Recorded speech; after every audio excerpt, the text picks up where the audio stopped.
Gagal jadi DPRD, caleg ini malah sukses jadi pebisnis kuliner dan punya 126 cabang. Udah mau nyanyiin mixu nih kayaknya. Di tahun 2016 beliau bikin usaha angkringan sama istrinya di Jalan Gatot Subroto, Semarang. Setelah berjalan dan ramai pengunjung, Pak Budi mikir, kalau punya angkringan saja bisa menghidupi karyawan, kalau saya jadi anggota DPRD, saya bisa menolong lebih banyak orang lagi. Nggak taunya pas nyalek itu malah zong cuy.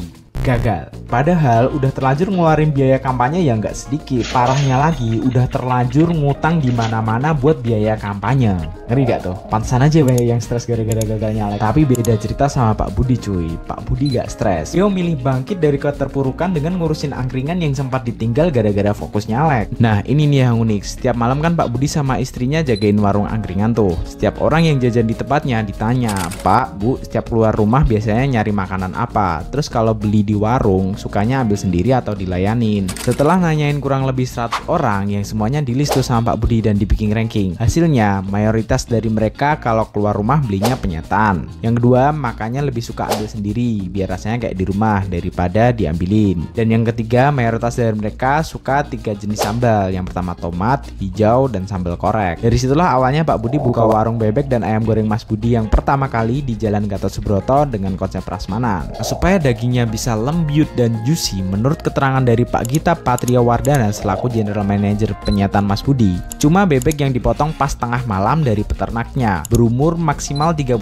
hari dengan berat 1,3 kg. Ada sejenis bakteri yang membuat daging bebek itu cepat rusak jika pemotongannya dilakukan pada saat terang matahari. Kalau sudah telah dipotong, bebek itu juga tidak maksimal rasanya bila dimasak, kata Pak Gita Patria. Penyetan prasmanan dengan 3 sambal menurut saya biasa aja cuy. Yang saya lihat justru inovasi Pak Budi itu ada di tata letak warungnya. Biasanya kan kalau kita makan penyetan di pinggir jalan itu paling males cari tempat parkirnya yang ribet.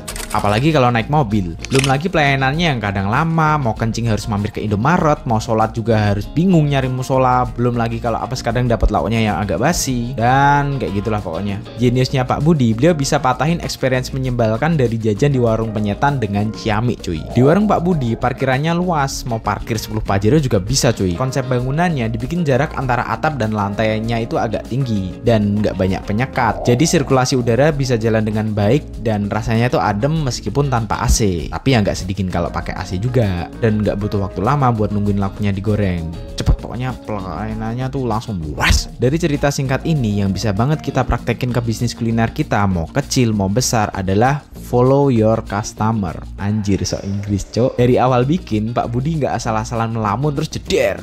Punya ide bikin penyetan prasmanan. Kadang-kadang kita tuh kalau ngide ngawur tanpa peduli kira-kira ini dibutuhin nggak ya sama customer. Kira-kira kalau dijual di sini, orang-orang di sini cocok gak ya sama produk ini? Maksudnya mereka tuh ngebutuhin gak ya produk ini? Pak Budi tahu betul waktu bikin penyetan pertama kali yang ditargetin adalah orang-orang yang tinggal di sekitar Jalan Gatot Subroto, Semarang. Makanya beliau nggak ragu nanyain satu persatu sampai kekumpul 100 orang cuma buat ditanya sukanya jajan apa, dealannya gimana. Ya gitulah kurang lebihnya. Oke, gitu aja video kali ini. Kalau kalian suka nontonin video tentang bisnis kuliner, kalian bisa subscribe. Bye bye.